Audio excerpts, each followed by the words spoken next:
ಎಲ್ರಿಗೂ ನಮಸ್ಕಾರ. ಇವತ್ತಿನ ವಿಡಿಯೋದಲ್ಲಿ ಟೆಂಪಲ್ ಅಲ್ಲಿ ಕೊಡುವಂತ ತೀರ್ಥದ ಬಗ್ಗೆ ತಿಳ್ಕೊಳ್ಳೋಣ ಬನ್ನಿ. ಟೆಂಪಲ್ ಅಲ್ಲಿ ಕೊಡುವಂತ ತೀರ್ಥ ಅದು ನಾರ್ಮಲ್ ವಾಟರ್ ಅಂತ ಅನ್ಕೊಂಡಿರ್ತೀವಿ. ಅದು ನಾರ್ಮಲ್ ವಾಟರ್ ಅಲ್ಲ, ಅದರಲ್ಲಿ ಒಂದು ಸೈಂಟಿಫಿಕ್ ರೀಸನ್ ಇದೆ. ಆಕ್ಚುಲಿ ನೀವೇ ಥಿಂಕ್ ಮಾಡಿ, ಟೆಂಪಲ್ ಅಲ್ಲಿ ಕೊಡ್ತಕ್ಕಂಥ ತೀರ್ಥ ಯಾವಾಗ್ಲೂ ತಾಮ್ರದ ಬಟ್ಲು ಇಲ್ಲ ಅಂದ್ರೆ ಪಂಚಲೋಹ ಪಾತ್ರೆಯಲ್ಲಿ ಇರುತ್ತೆ. ತಾಮ್ರದ ಪಾತ್ರೆಯಲ್ಲಿ ನೀರನ್ನ ಹಾಕಿ ಅದರಲ್ಲಿ ತುಳಸಿ ಎಲೆಗಳು ಮತ್ತೆ ಹಸಿ ಕರ್ಪೂರವನ್ನು ಹಾಕಿ ಸುಮಾರು 8 ಗಂಟೆಗಳ ಕಾಲ ಅದನ್ನ ಹಾಗೆ ಇಟ್ಟಾಗ ಅದರಲ್ಲಿ ಒಂದು ಕೆಮಿಕಲ್ ರಿಯಾಕ್ಷನ್ ಫಾರ್ಮ್ ಆಗುತ್ತೆ.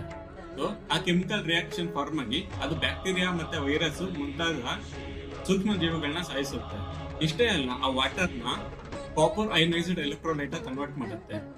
ಸೊ ಅದು ನಮ್ಗೆ ಎನರ್ಜಿ ಕೊಟ್ಟು ಸ್ವಲ್ಪ ಪ್ರಾಬ್ಲಮ್ಸ್ ಬರ್ದೇ ಇರೋ ಹಾಗೆ ತಡೆಯುತ್ತೆ.